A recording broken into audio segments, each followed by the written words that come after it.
Assalamualaikum warahmatullahi wabarakatuh.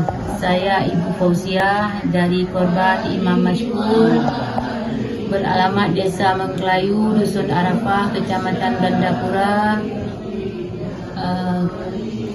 Kabupaten Biren.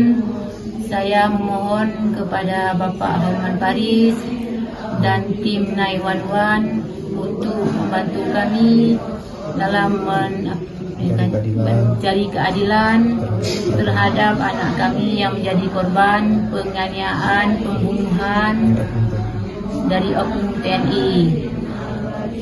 Sebab kami orang kecil,